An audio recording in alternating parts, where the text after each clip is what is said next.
আসসালামু আলাইকুম।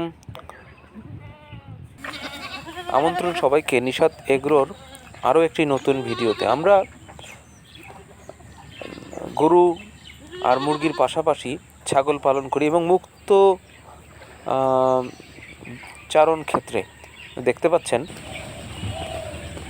আমার খামারের ঠিক পাশে এই জায়গাটাও আমার লিজ নেওয়া। এখানে প্রায় 13% জায়গা লিজ নিয়ে আছে, যে জায়গাটাতে আমি ছাগল সাধারণত 2 বেলা ছাড়ি। সকালে 7টা থেকে 8টার ভিতরে একবার ছাগলগুলি ছেড়ে দিই, এখানে ঘাস লতা পাতা খায় এবং ঘন্টাখানেক ঘাস লতা পাতা খাওয়ার পরে আমি ওদের ইউজুয়াল দানাদার খাওয়াটা প্রোভাইড করি।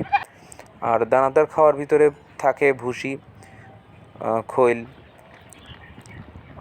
ছাগলের জন্য কিছু খড় থাকে, খড় 0 সাইজের কাটা থাকে, সেই খড়টা খাওয়াই।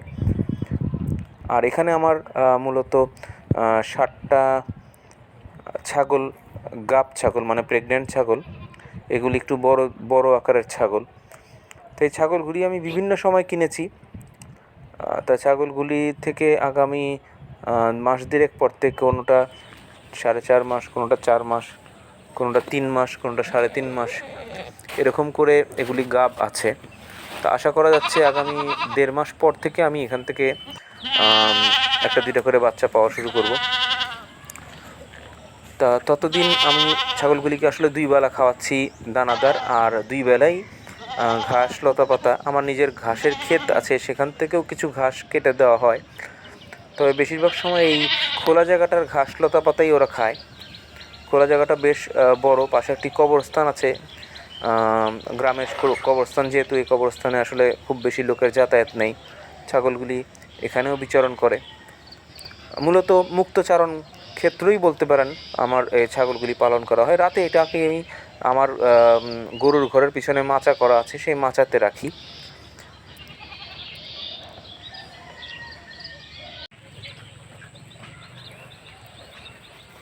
মাচা বিষয়ে আমরা একটি ভিডিও আগে করেছিলাম, সেটা নিয়ে পরে কথা বলছি। এখন আসলে ওদেরকে খাওয়া দিচ্ছিলাম, তাই খাওয়ার কথাটা বলে নিই। খাওয়া আসলে আমি যেভাবে দিচ্ছি এভাবে খাওয়াটা দেওয়া যাবে না। এদের জন্য আসলে প্লাস্টিকের অথবা বড় স্টিলের খাবার পাত্র বানাতে হবে, যেটা আমি অলরেডি অর্ডার করে দিয়েছি। তা আশা করি কিছুদিনের ভিতরে পাত্রটা আমাদের হাতে চলে আসবে, তখন পাত্রটা নিয়ে আরেকটি ভিডিও করবো ইনশাল্লাহ। ছাগল পালনের ক্ষেত্রে আসলে মূল প্রতিবন্ধকতাটা হলো আপনার ঠান্ডাজনিত সমস্যাই ছাগলের মূল সমস্যা, যার জন্য ছাগল মারা যায়। আমারও এবছর 2টা ছাগল মারা গিয়েছে। কিন্তু এর জন্য আপনাদের প্রস্তুতি রাখতে হবে, যেমন পিপিআর ভ্যাকসিনটা আপনার সবসময় ছাগলের করা থাকতে হবে। আমি 6 মাস আগে করিয়েছি। তারপরেও আনফর্চুনেটলি আমার ছাগল একটি মারা যায়। আর এদের ঠান্ডা লাগে এরকম জায়গাতে রাখা যাবে না, যেমনটা আমি করেছি। আমি আসলে মাচা তৈরি করে সেইখানে ছাগল পালন করছি।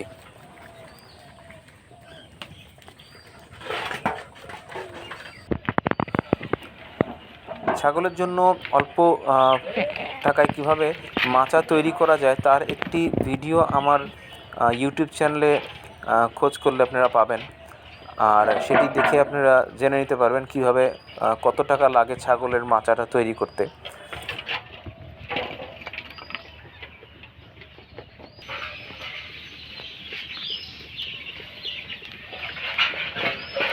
আমার এই ছাগলগুলি এই মুহূর্তে সবকটাই গাব। তা আগামী 1.5 মাস থেকে যদি বাচ্চা আসা শুরু করে, তখন আমরা এই ছাগলের আপডেট নিয়ে আরও একটি ভিডিও করব ইনশাল্লাহ। ততদিন পর্যন্ত আমাদের সঙ্গে থাকুন আর দেখতে থাকুন আমাদের চ্যানেল নিশাত এগ্রো।